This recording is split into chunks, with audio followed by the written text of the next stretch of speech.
Hello friends, Shashi Agrawal channel के अंदर मैं doctor Shashi Agrawal welcome you all. Today we are going to understand the working of the multiplier. We could say forward working of the multiplier, backward working of the multiplier. तो multiplier का long question जो है, long video भी मेरे channel के अंदर available है. अगर आपको मेरा ये एफर्ट सही लगता है तो इस वीडियो को लाइक कीजिए, शेयर कीजिए तथा मेरे चैनल शशि अग्रवाल को सब्सक्राइब कीजिए. देखो, मल्टीप्लायर जो है ये हमें बताता है कि जब हम इन्वेस्टमेंट के अंदर इंक्रीज़ करते हैं तो इनकम के अंदर कई गुना इंक्रीज़ होता है. तो मल्टीप्लायर एक्शन तब फॉरवर्ड होता है जब there is a multiple increase in the income caused by an increase in the investment. कि जब इन्वेस्टमेंट के अंदर इंक्रीज़ होता है तो जिससे हमारी इनकम जो है कई गुना इंक्रीज़ होती है, तो ये फॉरवर्ड एक्शन होता है.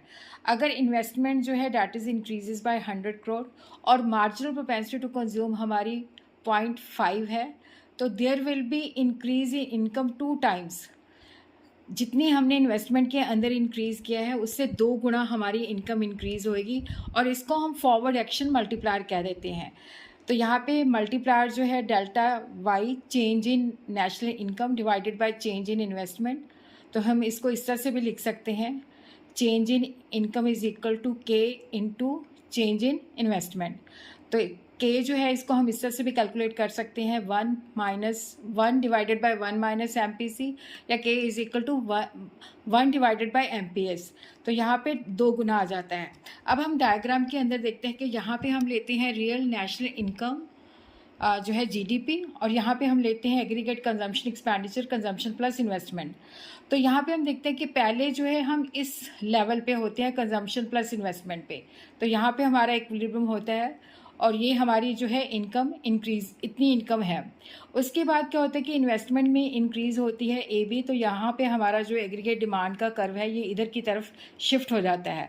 अब हम देखते हैं कि इन्वेस्टमेंट के अंदर इजाफा ए बी हुआ है, लेकिन जो इनकम के अंदर है वो एल के है, जो कि कई गुना है.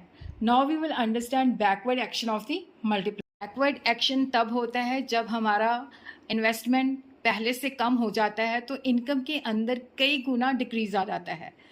तो यहाँ पे हम देखते हैं कि अगर इन्वेस्टमेंट हमारी डिक्रीज बाय 100 करोड़ है और एमपीसी 0.5 है, तो डेफिनेटली हमारी इनकम के अंदर जो कमी होएगी वो डिक्रीज इन इन्वेस्टमेंट का 2 टाइम्स होएगी. तो -200 से हमारी इनकम डिक्रीज हो जाएगी. तो यहाँ पे हम ग्राफ को देखते हैं कि पहले हम इस लेवल पे होते हैं, फिर उसके बाद हमारी इन्वेस्टमेंट कम हो जाती है, तो ए बी इन्वेस्टमेंट कम होती है, तो हमारी इनकम जो है एल के से डिक्रीज हो जाती है. तो इन्वेस्टमेंट के अंदर ए बी कमी है लेकिन इनकम के अंदर काफ़ी कमी